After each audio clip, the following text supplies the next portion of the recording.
স্বামী বিবেকানন্দর ১৬৩তম জন্মদিবস ও ৪১তম জাতীয় যুব দিবস পালন করা হলো বেলুড় মঠে, যা ঘিরে সকাল থেকেই বেলুড় মঠে ছিল ভক্ত সমাগম। ভোর ৫টায় স্বামী বিবেকানন্দের মন্দিরে মঙ্গল আরতির মধ্যে দিয়ে পুজো পাঠ শুরু হয়। সকাল থেকেই হাওড়া সদর এলাকার বিভিন্ন স্কুল ও বেলুড় মঠের শাখা সংগঠনের পক্ষ থেকে প্রভাত ফেরির মাধ্যমে পড়ুয়া ও শিক্ষার্থীরা যুব দিবসে বেলুড় মঠে সামিল হন।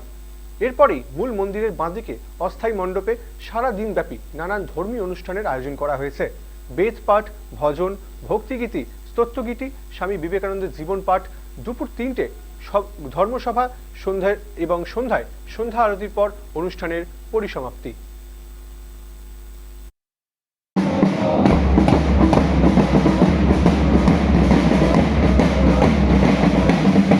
একচল্লিশতম যুব দিবস, ১৬৩তম স্বামী বিবেকানন্দ জন্ম উৎসব বেলুড় মঠে। সুতরাং স্বামী বিবেকানন্দ তিনি কৈলাসে শিব ছিলেন, আর বেলুড় মঠে সেই শিব ছিলেন। ১৫টা বছরের মধ্যে স্বামী বিবেকানন্দ ২৪ বছরে তিনি সন্ন্যাস নেন এবং ১৫ বছরের মধ্যে ৩৯ বছর বয়সে তিনি দেহ রাখেন। এই ১৫টা বছরের মধ্যে সারা পৃথিবীতে ঐক্যের বাতাবরণ এই স্বামী বিবেকানন্দই তৈরি করতে পেরেছিলেন।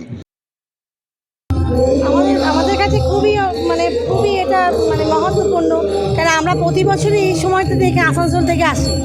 প্রতি বছর এখানে আসতে হয়, কেন খুবই ভালো লাগে। বা আসানসোলে যে রামকৃষ্ণ মিশন আছে, ওখানেও আজকে বিশাল উৎসব চলছে। যতই আমাদের বাড়িতে কাজ থাকুক বা যতই আমাদের অসুবিধা থাকুক, আমরা সব কিছু বাধা অতিক্রম করে এখানে চলে আসি। আমাদের প্রত্যেক ছাত্রর কাছেই স্বামীজি আমাদের অনুপ্রেরণা, ইন্সপিরেশন। তার প্রত্যেকটা বাণী আমাদের জীবনে প্রতিটি পদক্ষেপে, প্রতিটি মুহূর্তে কাজে লাগে। তো সেই কথা অনুযায়ী আমরা আজকে এখানে এসেছি।